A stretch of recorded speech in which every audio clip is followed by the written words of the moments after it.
Bom, pessoal, graça e paz a todos.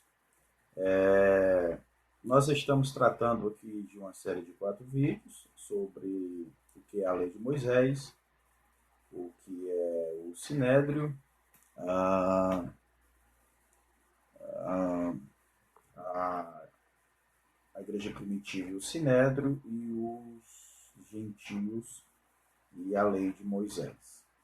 Nós já demos iniciativa ao primeiro vídeo, definimos de forma sucinta sobre o que é a lei de Moisés, e para que você seja inserido, introduzido nessa segunda parte, o ideal é que você voltasse para assistir o vídeo anterior, porque ele segue uma sequência lógica e didática para essa série de vídeos. Em nenhum deles nós pretendemos ser exaustivo, exaurir de um conteúdo bem abrangente o assunto. O nosso objetivo é tratar de forma sucinta e ser o mais claro possível, dando um panorama do pano de fundo do mundo bíblico. Tá?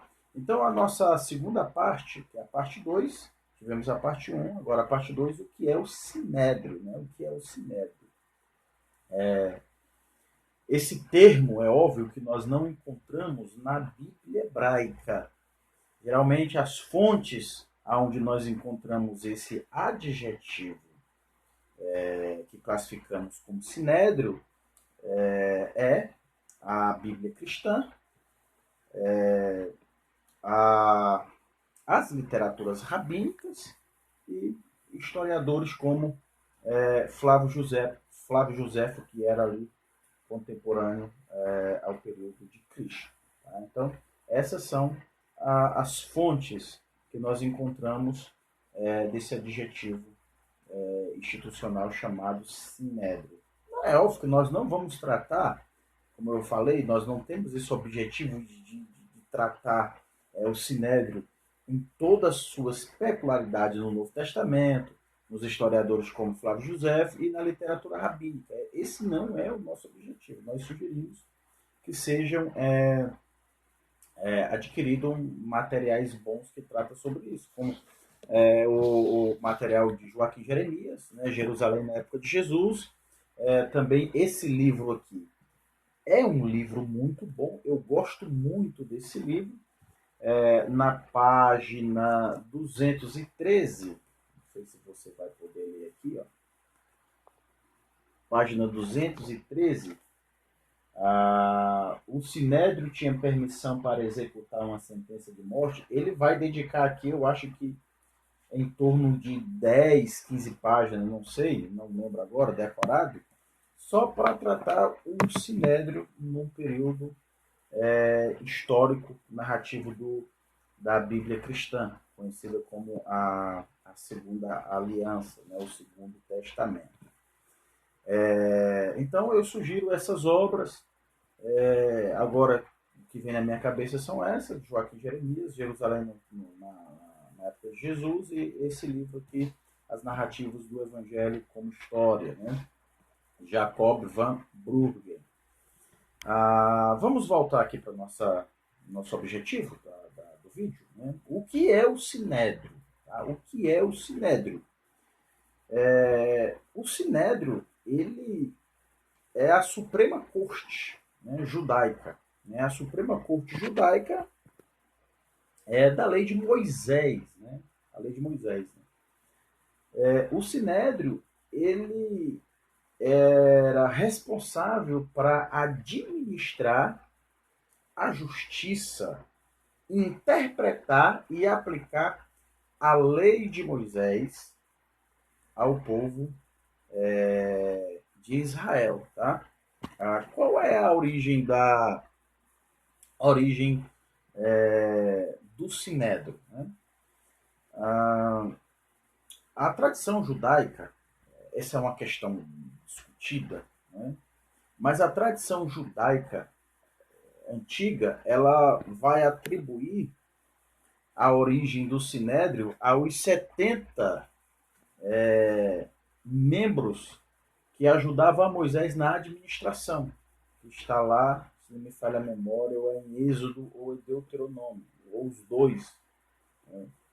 Devarim e Shemot.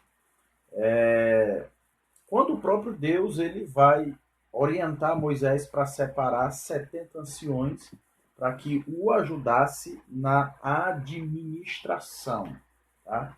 Na administração. Então, a tradição judaica enxerga nesse episódio o início, né, o começo do Sinédrio, tá? Do Sinédrio, nesse período em que Deus orienta Moisés a separar 70 anciões para ajudá-los na administração, tá? Com o passar do tempo, é óbvio, o Sinédrio ele se desenvolveu, né? Se desenvolveu e começou a se integrar dentro do seu corpo representantes da nobreza sacerdotal e das famílias mais notáveis, tá? Das famílias mais notáveis, né?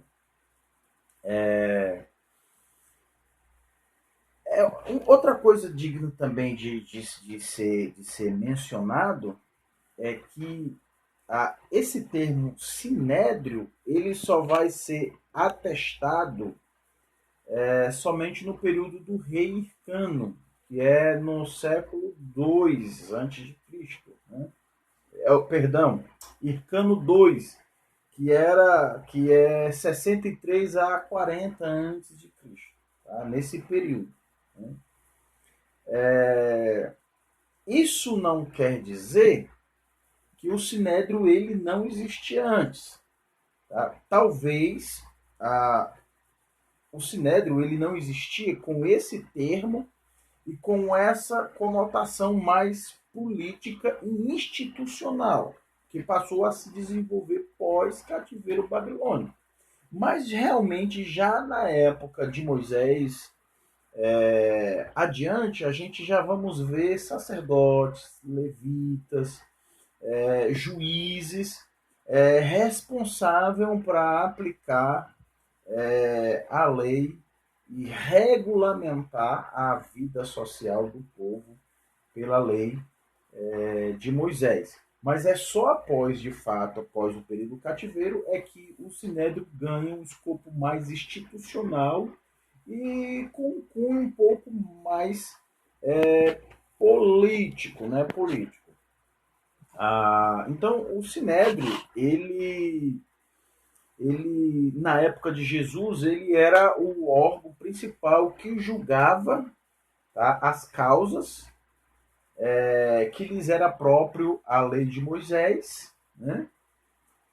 Só que eles estavam sobre a tutela de um império, né? Eles tinham a liberdade, mas essa liberdade, podemos dizer assim, era monitorado pelo império, né? Monitorado pelo império. Há até um debate se o império tinha permissão para executar pena de morte na época de Jesus. Há um grande debate. Por um lado, existe acadêmicos que chegam a essa conclusão que podia executar uma pena de morte, outros que não podia, né? O próprio livro que eu mencionei aqui trata sobre esse assunto, né? E dedica algumas páginas para tratar sobre esse assunto. Então, embora o sinédrio tinha liberdade, eles possuíam liberdade para administrar a justiça, de interpretar e aplicar a lei de Moisés, essa liberdade, na época que eles estavam sob o domínio de outro império, era limitada. Então, de uma certa forma, eles tinham liberdade, desde que cumprisse certos regulamentos impostos pelo Império. Por exemplo, o Império Romano exigia que pagasse-se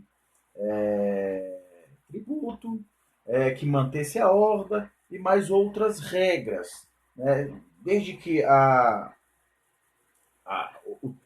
o Sinédrio mantesse esses princípios, eles tinham a liberdade de administrar a justiça, interpretar a lei e aplicar a lei ao povo judeu nesse período. Tá? Outra coisa interessante é que na época de Jesus, o Sinédrio ele era composto principalmente pelos saduceus, né, os saduceus,